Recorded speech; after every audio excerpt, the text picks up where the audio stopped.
I would love to be able to have the ability to play Flight of the Bumblebee and do it really well. But even if I do, I'm not really saying anything. Right.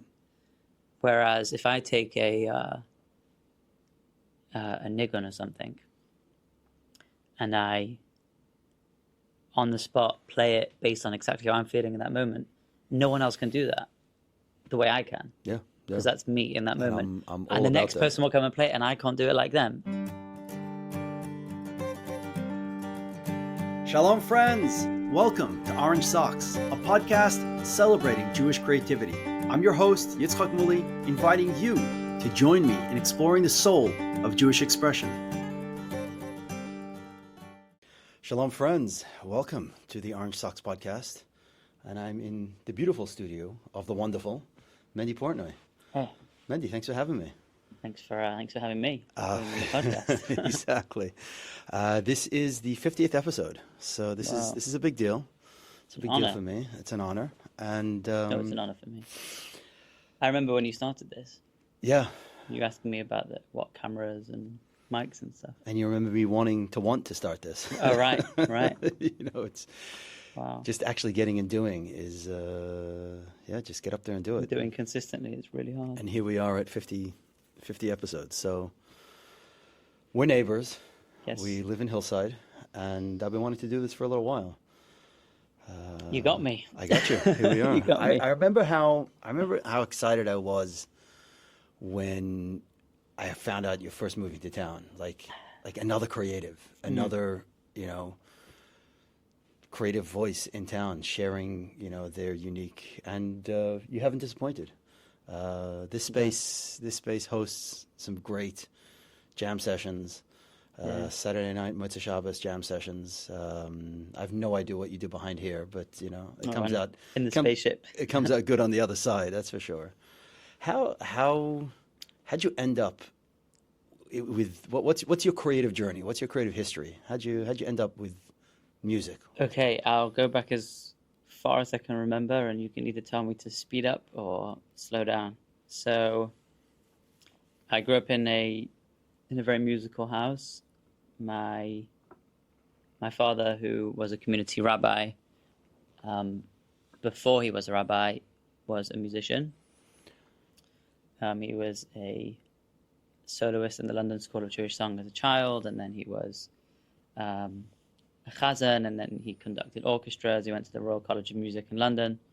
So I grew up in a very musical house. Yeah, really. But both just in terms of like all the different siblings either playing instruments or as part of being the rabbi's kids in shul, he would go up and daven for the Amud, and we would go up with him and sing, and we would all Don Olam.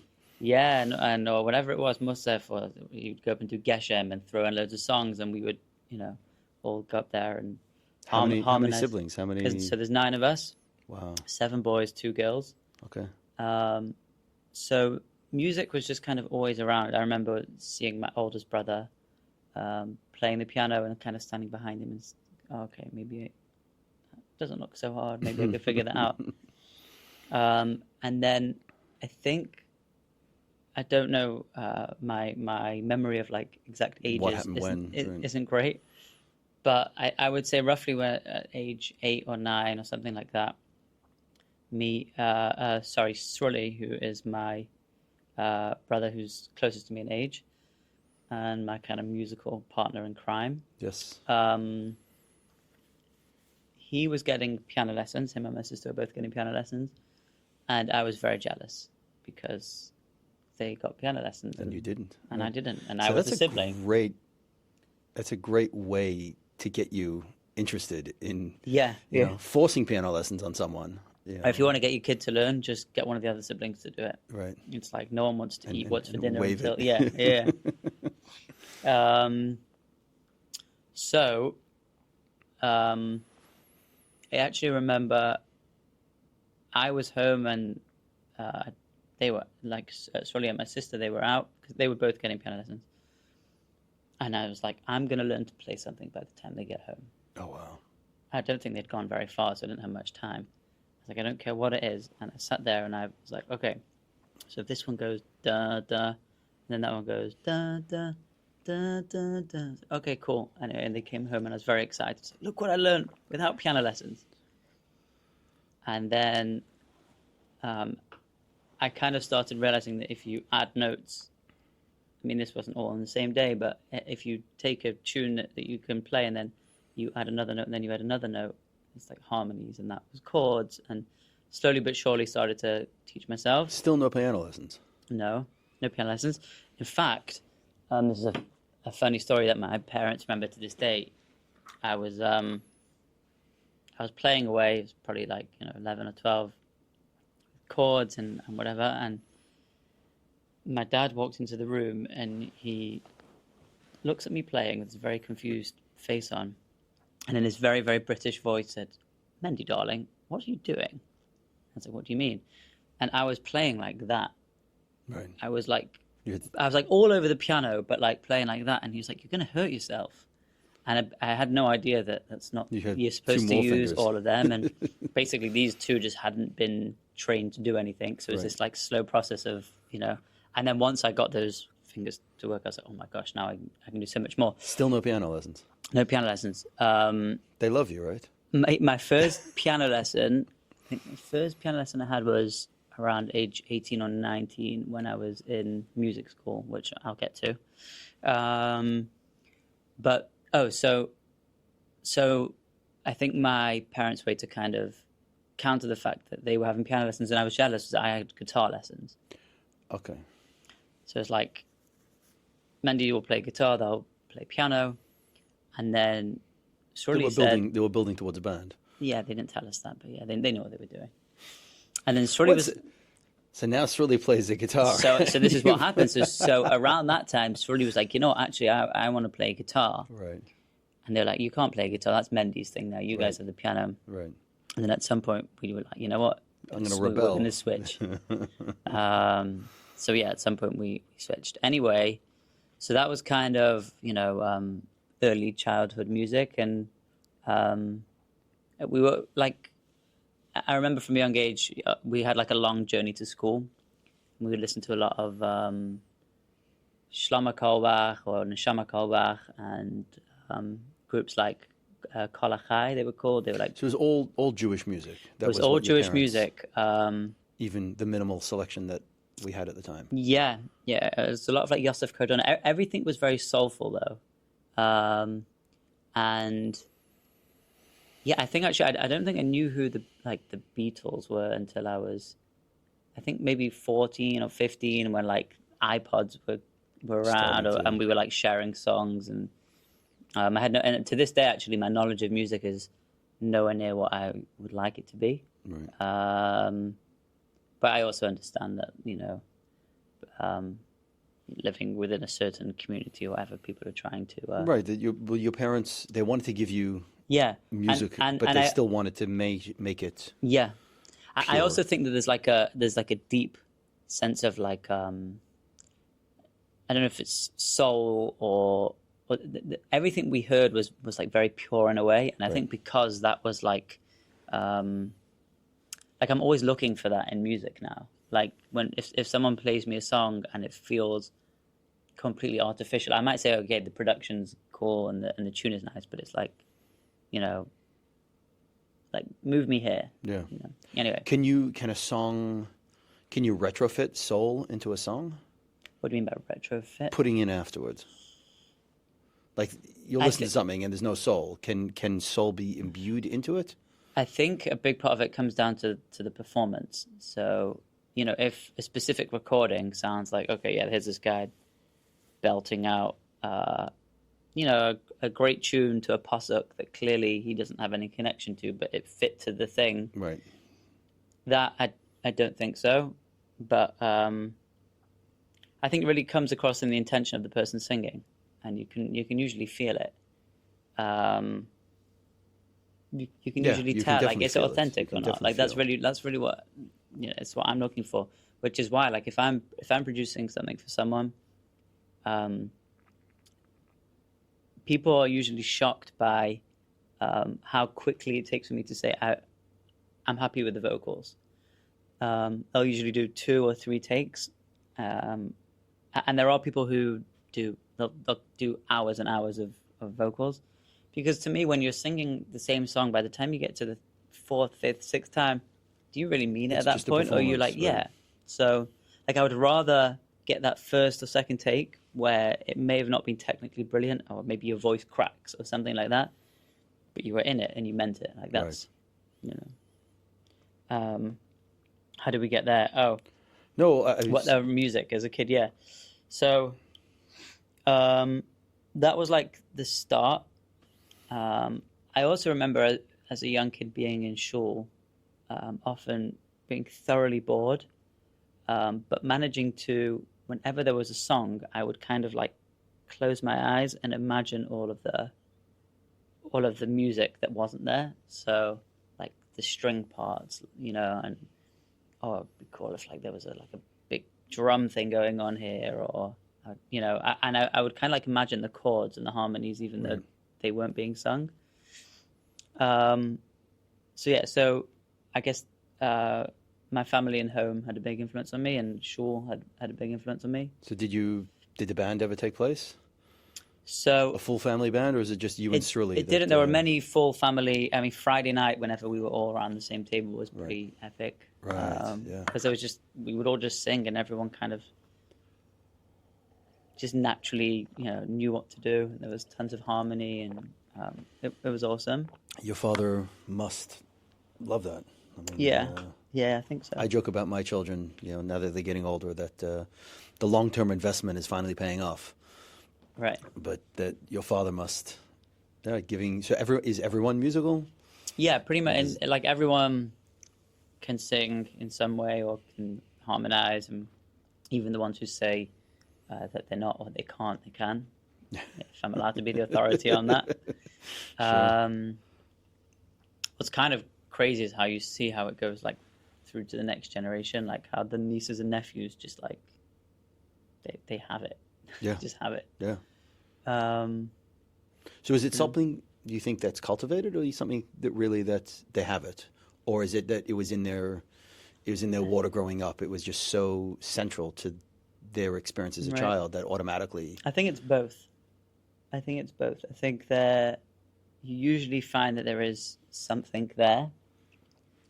But you also see examples of like, it's funny because it's not always necessarily in places that you expect it. Like I know people who are great musicians or very musical people who no one in their family had.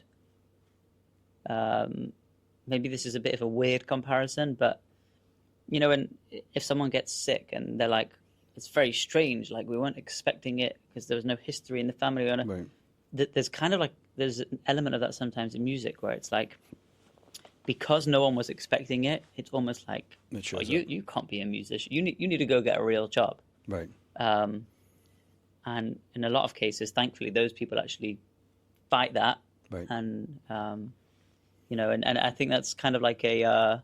So I do think that there is something there in many cases, and then it's kind of what you do with that thing, because I can't tell you the amount of people who either were born into musical families or were interested in music, and then the way that was handled, for example, like, okay, you're in a musical family, so from age 4 you're going to have piano lessons with a very strict teacher, and you're going to do grades, and you're going to learn to read music, and they usually don't continue with music because it becomes like another thing. It's like more homework. It's like more school after school. Well, yeah, there's that classic, I mean, it's not music, but there's that family that in the 60s, they took a lot of kids, and they lived in a camper, and they went surfing. Like that was their whole life. And one of the kids is an avid surfer, and one of the kids will never surf again in his life. Yeah. So, you have that, if it's imposed on you. Yeah, and I also think it's funny because people always ask me like, "Oh, your kids, do you what's going to be? Do you want to teach them?" And I always say, the second they ask for it or are interested, sure, but I will never tell them to, and they don't have to, and they don't need to. And even when you do start trying to grow some kind of interest or whatever it is, I do believe there's a really there's like a, I don't want to say a correct way, but there's like a healthier way to do it, which I think if a 8-year-old kid shows interest in music, what personally I would do is try and show them how to play. Like, forget music theory, forget notes.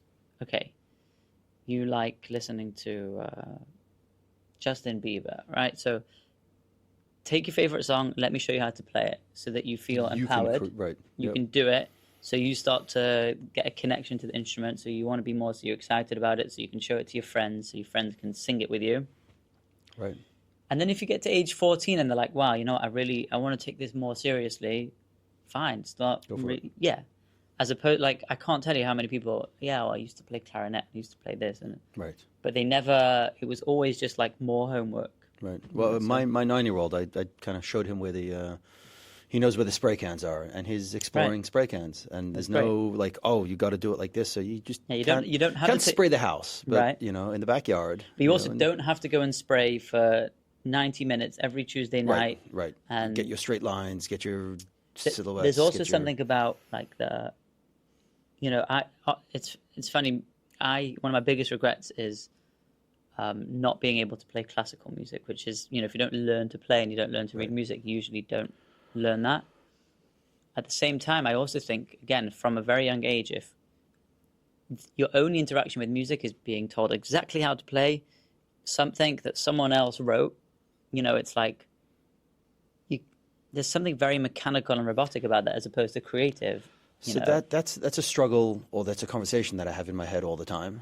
And at the moment, details are winning. But it is. Right. It's that seesaw between all the details, all the technicals, getting them right. But all the details are only for that soul that you mentioned earlier. And if it doesn't culminate in soul, then all the details are worthless. Right. My problem is I focus on soul, and I think that just soul power kind of can get me through. But it's like, no, you need all those details. You need to get all those technicals right. And in music, I feel it's a lot more, I don't know, in my art, I'm all about ideas. And so I have a new idea, and it's like, okay, how can I say that?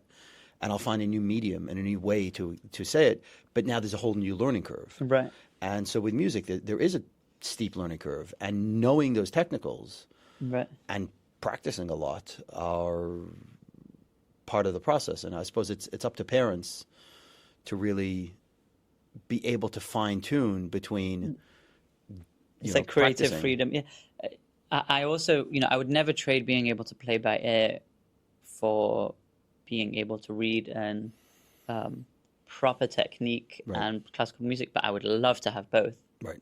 Like if I had that in my arsenal as well, like there are things that I try and do within my improvisation or whatever I'm doing, and I literally watch my fingers fold because I haven't learned to do it correctly. So I don't think there's a right or wrong answer. That takes us to, well, what's the purpose of music? Well, I feel like it's a big question. I feel like there's probably many answers, and everyone will answer it differently. To me personally, music is about connection.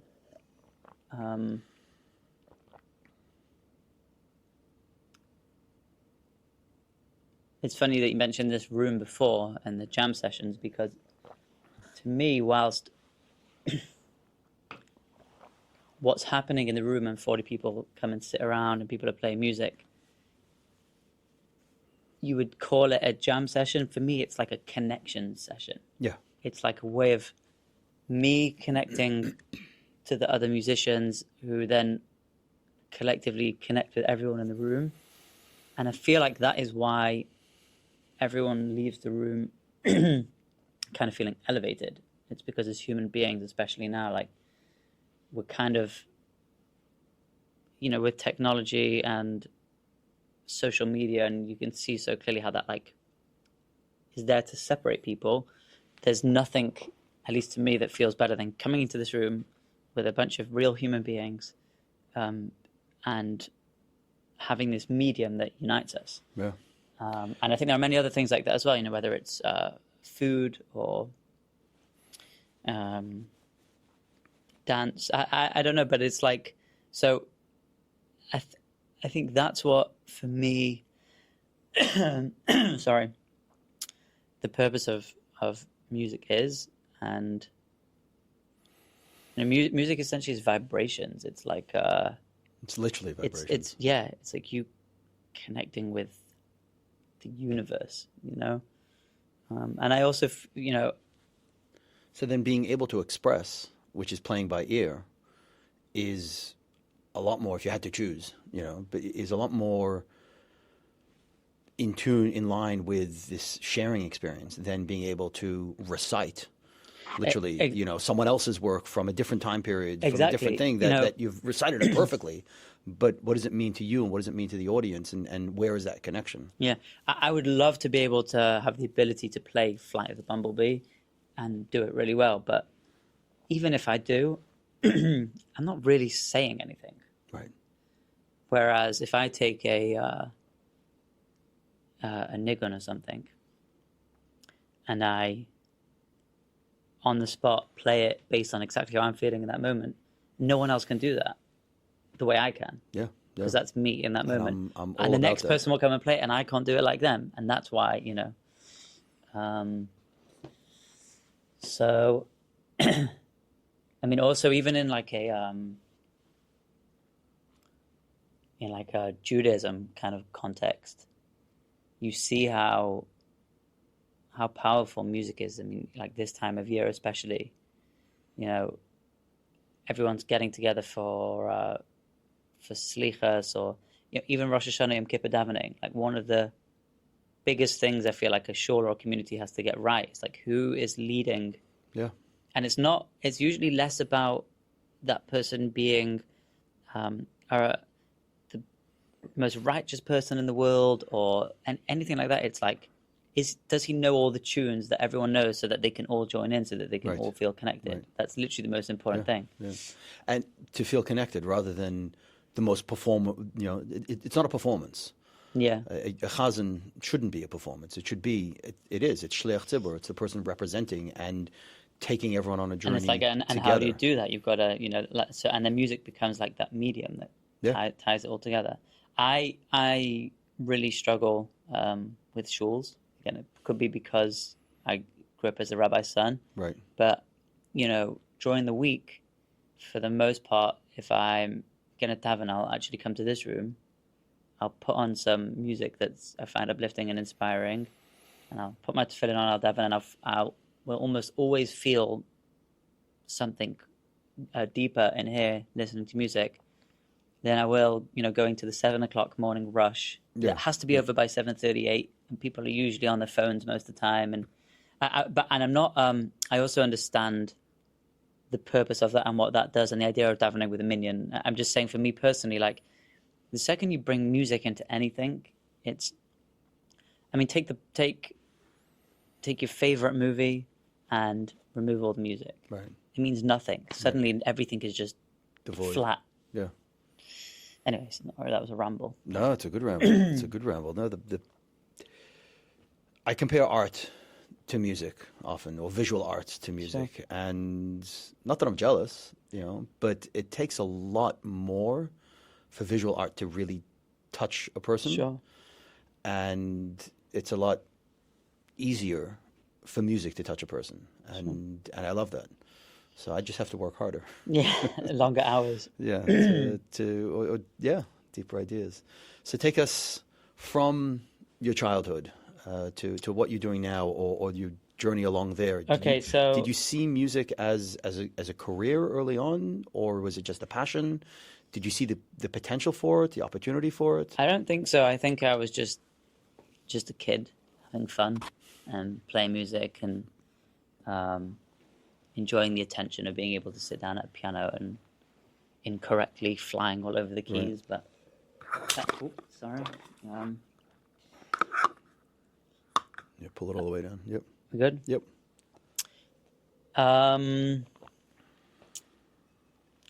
So, I don't think I saw it as a career at that point. I eventually went to yeshiva in Israel. With a guitar? No, I actually remember. It's funny you asked that, because when I was in yeshiva, or when was it? I think it was towards the end of my pretty short yeshiva career. I remember my dad being in Israel, and I was pretty miserable, and we did like a quick diagnosis on the problem, and it was basically they didn't have a piano to play. Okay. And off we went to the music store. It was a big deal, and I got a piano, and that was. So it was a grand piano in the lobby of the yeshiva, It wasn't a grand piano. It was a really nice digital piano. Right. That I had for years after, and it's actually interesting that I was just in Israel now for 3 weeks. We went to visit family, and I think one of my biggest struggles being there was the fact that I just didn't play music every day. Like I need it. Right. Towards the end of every Shabbos, I start going like this, and Muki usually sees, and she's like, "Are you okay?" She's like, "Oh, it's nearly end of Shabbos twitch." Right. So yeah, I had a very short stint in yeshiva, and then it was like, okay, you're 18, now what? And one of my brothers who lives in Israel, said there's this new music school opening up it's meant to be for religious kids, and you should definitely check it out. I was like, I don't speak Hebrew, and I was very shy, and I remember he took me to like the open day, and these guys are standing up and talking and doing these presentations, and I was just like, Right. I'm not doing this. Right. Take me back to England. And then I think it was one of those things where I was like, okay, just go to the open day, just go and audition. So I went to an audition, and there was like, I think 4 people in the room. One of them was Daniel Zamir, who he's a brilliant saxophone player and singer-songwriter in Israel. And he was like one of the principals of the school. So I went in and I played a couple of things for them. And they were like, okay, we're going to ask you some questions. And they were like pointing to like chords. And they were like, do you know what that is? And I was like, no. Like, do you know what that is? Like, no. Do you know what a scale is? I was like, no. And they just kind of looked at me like, what? You? I was like, yeah. I was like, I just play. Right. And what's funny is that to me, like, that was like, why do you need to know anything? Like, if you just play. Yeah. Music. And they were like, okay. They were like, you're in. But now you got to learn all these things. And I was like, but they were like, you've got a lot to learn. It's like, okay. The way I compare it is, and I live by this. There's the classic, the Baal Shem Tov stories of the kukuriku, the boy at the back. You know? So everyone else's davening is scales, chords, notes, and then some of us are lucky enough to be able to go through life as that kukuriku kid. Right. But in a way, it's not replicatable. So you can't teach that. So if you have that in your soul, you're lucky. Yeah, I do think there is a way, and it's funny actually because I would say this is a plug, but it's not a plug because it's still very much an idea circulating in my head. I actually want to create a piano course that kind of follows my path a little more. So it teaches you whatever very, very basic, you'll have to learn the names of the notes, but it's going to have almost like no music theory in. It's just going to be, I haven't fully developed it, but I do believe there is a way to guide someone. I'm signing my kids up. They'll be your guinea pigs. I do believe there is a way to do it. So you got into the school. So I got into the school. It was a 3-year program. I didn't understand anything that anyone said for the first 2 years. Wow. I very slowly but surely learned to speak Hebrew. I think that combined with the fact that I was very shy made it was really hard. Like, because if I didn't, some of the teachers, if I asked a question in English or said I didn't understand, they could probably explain again, but I would never do that. You didn't ask? No, I was like, why should I slow down these other 25 people? Because, in fact, I remember the first day they had a big circle and everyone basically said where they were from. I think what instrument they played or something like that. And it's coming around, and I'm kind of understanding, I think, what everyone's saying. Then it gets to me and I just completely freeze, completely. And everyone's like, what's up with this guy? You know, like, and then slowly but surely they realize I'm the English guy. Right. And they would all come and watch me play. And that's how I spoke to them. Okay. I'd be like practicing in the side room. Right. And they would like, I was like, okay, cool. Yeah, Right, good chat. It's funny actually, because I think I owe, the fact that I can speak Hebrew today to that school that I did. And I also made some friends who I'm close with to this day, and had some cool experiences. Like Daniel Zamir, the principal, took me to it's like Israel's biggest morning TV show to play live with him, and did that a couple of times. And there's some cool experiences. And then after that, I spent the next few years. I did a whole bunch of different gigs with my brother Shrodi. We worked on some original music, and we flew. I mean, while I was in music school as well, but we flew pretty much all over the world playing at people's private events, chuppahs or weddings, parties. And that was kind of how I, made a living. Till around age 22 when I got married. So around the time that my oldest son, Matan, was born, I kind of realized a few things. Number one, that the gigging performing life is essentially opposite schedule to kids. Family life, yeah. So it usually means, assuming you're not flying all the time, which in itself means being away a lot. But it's nighttime. Even if it's local, you're leaving your house at 4 or 5 p.m. and coming back between midnight and 2. And then if you're going to try and sleep like a normal human, you'll miss the kids in the morning. So It's like, oh, hey, you turned 18. Sorry, I missed that. Right. So I didn't want to do that. I also knew personally a lot of people who, for years and years, had played at events. And I could see that, like, they were, like, burnt out in a way. That soul was... Yeah, like their connection with music kind of became just that, which essentially kind of ruined their connection with music. And I think also I was trying to find something that was somehow more stable within music. And I'd been producing for years, just in terms of like, everything me and Sully had done up until that point, we had produced ourselves. So I'd been picking up skills along the way, and up until then, I'd done like a few projects for other people, but around then I decided, right, I'm doing this thing. I'm doing production. So what is production? Just for those who really don't know, including me. Okay, so production is... I'm going to think of a good analogy. Maybe I'm not. Okay, essentially, let's say you write a song, okay, and you have the tune, and you have the words, and you play a little bit of guitar, enough guitar to kind of show me the song. Everything that's involved, from you sitting down and showing that to me and getting that song ready for the radio, is production. Falls under production, producing it. So the steps would be, the first thing I would do is I would record a basic demo. Okay, it could just be on a phone or whatever. Then we could talk about potential changes that might improve the song. So that could be to the lyrics, it could be the tune itself, it could be the chords.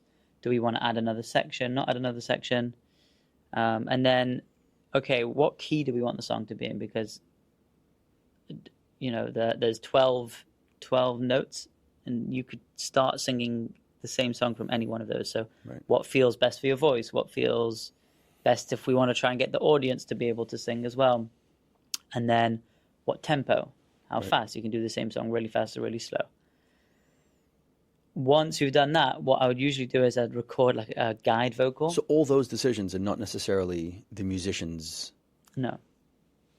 They can be. They can walk in with knowing exactly what they want. They can. Or you guide them through that process. Yeah. Even people who might know exactly what they want, it's always helpful to get another set of ears, Sure. So then the next stage is I would record you singing the song, maybe with just a basic guitar or something, and 2 separate layers. So, and then we basically figure out what kind of vibe or direction we want in the song. You know, do you want to record a folk song? Do you want it to be more poppy? Do you want it to be very minimalistic? Do you want it to have a symphony orchestra? Then according to those decisions, I start adding layers, taking away layers, trying things. So it becomes a collaboration between between me and then other musicians and the artist. The artist, yes or no, depending on the style. And there are people who come in, they record their guide vocal, and I call them back in 3 weeks later or 2 weeks later, and I say, okay, I'm ready for you to record your final vocals. And then there are some people who stand over my shoulder and think that I am just their hands, and then I usually don't work with them again. That's the other extreme. Right. Because then you don't need me. What you really need to go is and learn how to use a computer. Technician. If you really know everything, Right. So it's not technical. I mean, it is technical work. Again, back to details and soul. So what's funny is that the way it used to be is that the job of the modern producer, the thing that I do, used to be 4 people's jobs. Right. An old school producer would be a guy who sits in a room with a whole lot There's of an buttons. artist. No, that's an engineer. Okay. So the engineer sits there with a whole bunch of buttons, and then the producer will say, okay, let's try a take with this and this, and this speed and this key, and then the artist will be in the next room.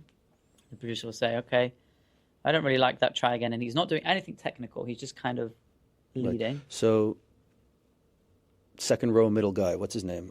Rick Rubin. Rick Rubin, right. Yeah, So he's good example. Right.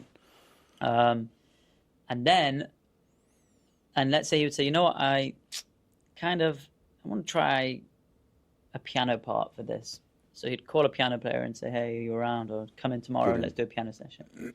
For me, if I want to try a piano part, I pull the piano out. Right. Or I go to the piano over there. Right.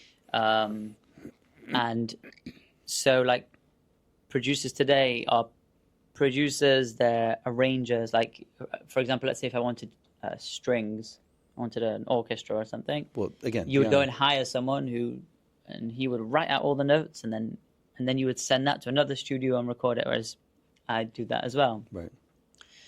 So you become a one-stop shop if an artist can come to you. Also, you don't have to be. And then at the end of the process, there's something called mixing and mastering, where all the different layers and all the things that we've recorded, someone takes them and he makes sure the balances are right, and everything that needs to be loud is loud, and everything that's quiet, and they add effects, and then after that, there's something called mastering, which is the final polish on top, which is basically making sure that the loudness of the track is optimal for like it sounds good on different devices.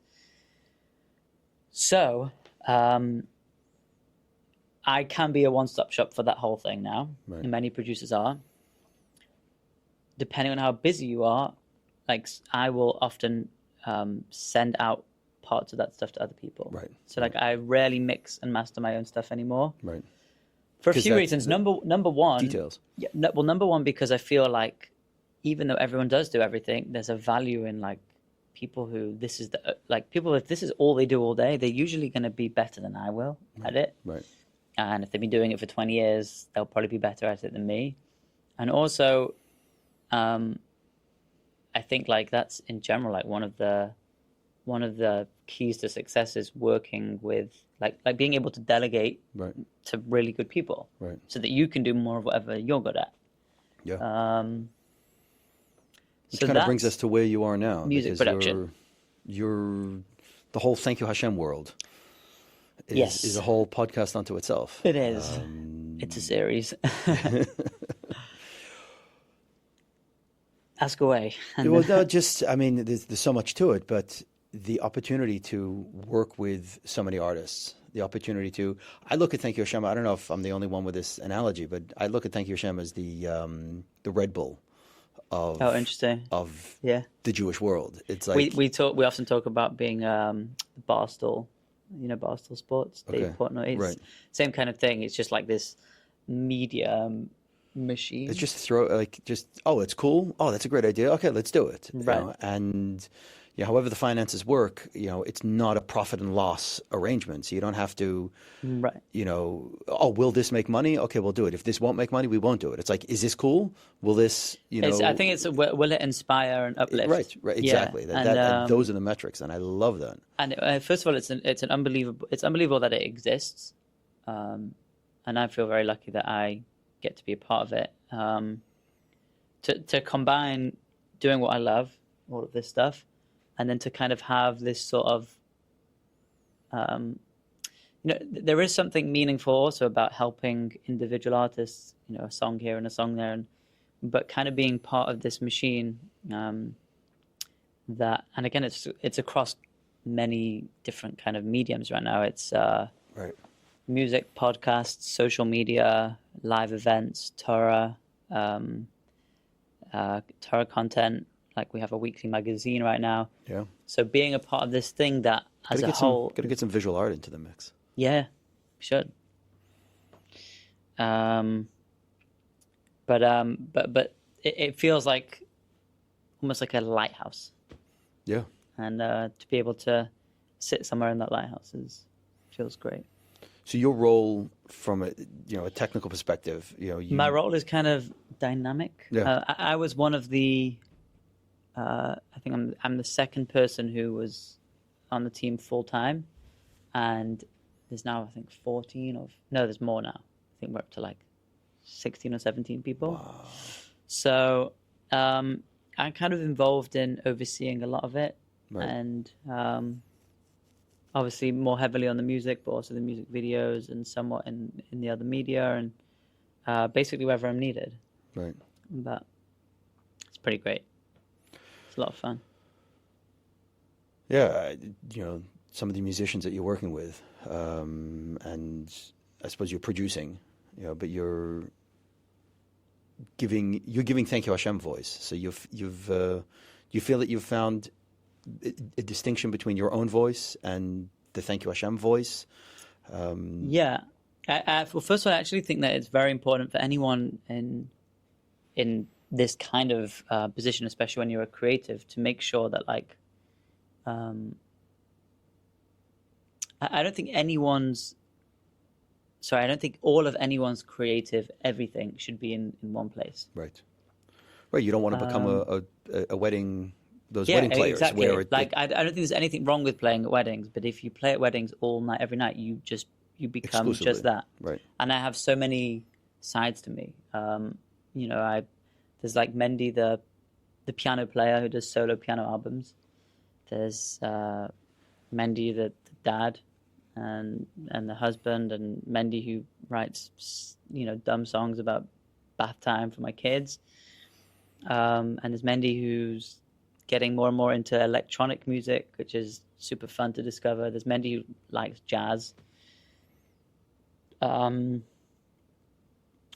I think it's just great to kind of have all of these different avenues. Right. And then what's really fun is when you get to kind of interconnect all of them, or take from this thing to that thing. At one point we hopefully it'll come out soon, but we've been working on a kids like really small like Cocomelon style kind of thing. Right.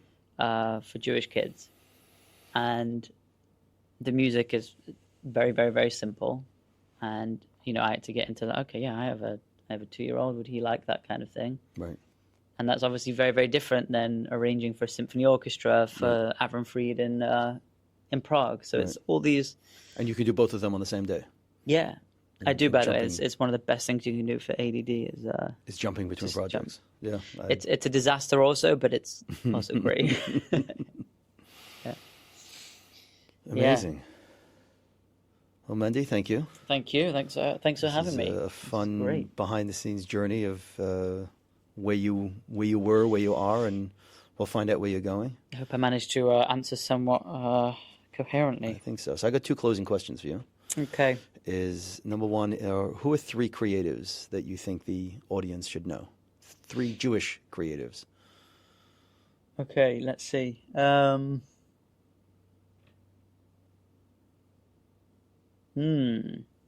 That's a tough one. we only get to pick 3. Well, you could do 5 if you really want, but minimum of 3. Okay, well, I mean, music is what I know most about, but I would say there's a piano player that I'm very, very inspired by called Omri Mor.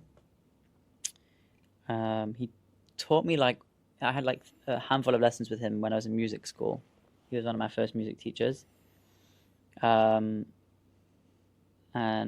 his music is brilliant. I think also what I really admired most about him was he really the idea of genres doesn't exist. He plays stuff from east to west, everywhere in between, and I think that's what I really liked. It's okay, and that's that's who he is. It kind of ties back to what we were just talking about.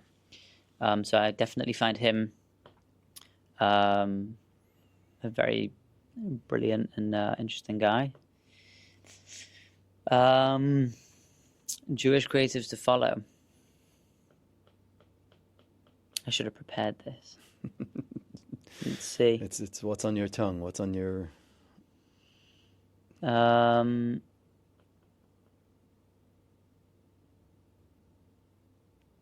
stumped. You're gonna have to edit this. Who are some of the people you're working with at the moment that you creatively enjoy working with? Well, who are some of the people you'd like to be working with? Well, one of the people I'm working with is my brother. I would say check him out. Very, very soulful, deep music. Which brother? Look up Israel Portnoy music. Okay. All his links below. And it's funny that the reason I'm thinking so hard is because I'm should I not specifically be going for musicians just because I'm a musician? No, go for musicians. Well, okay, sorry for keeping it in the family, but my mother-in-law is an amazing artist, Sivia Abraham. Yes. I think she's on Instagram. Yeah. In fact, one of the first songs that we released together, me and my brother, called Memories. We filmed at 3 a.m. in an abandoned parking lot in Jerusalem, and it was a very simple music video. We were just gonna build a bonfire and kind of sit there and do a performance shot. And when we got there, this homeless guy called Yitzchok showed up, and he was a former soldier who was basically homeless, major PTSD, and he came and sat at the fire with us with a blanket, and he was there the whole time. Wow. And the guy filming got this amazing still image which she painted. I have it actually down there somewhere, and I think that was the first thing that I one of the first few things that I'd seen her paint, and I was like, wow. So yeah, sorry, that was a long ramble, but Sivia Abraham. There we go. Yeah. And then our closing question is, what's your advice for young creatives for them to find their orange socks? I would say find that perfect balance of listening to people around you and completely ignoring them. Because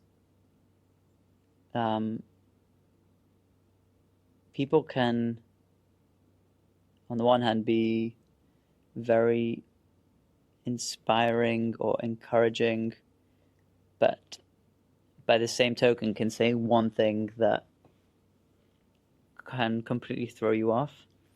And I know from projects that I've done where I've really believed in something and thought it was great, but then one person's feedback, and it could, and you don't know necessarily why they are. It could be from a place of either that's just not the kind of thing that they're into, or they're having a bad day, or but if you believe in something and you think it's good, then go for it. In fact, one of the first people who ever hired me to produce music, we were kind of going into this weird genre of not genre, and it's what is this? And I remember this very clearly. He said, the bottom line is if we like it and it feels good to us, the chances are that there are some other people out there who like it. Yeah. And I think just follow your gut. Take inspiration and encouragement from good places. Ignore the naysayers. Right, the noise. Because ultimately, when you're making art, there are no right or wrong answers. Right. If you're looking for a right or wrong answer, then you would, I don't know, go be a lawyer or something that's very yes, right, no. Binary. Yeah. Go get your orange socks. Go get your orange socks. Mendy, Yeah. thank you. Thank you. To be All continued.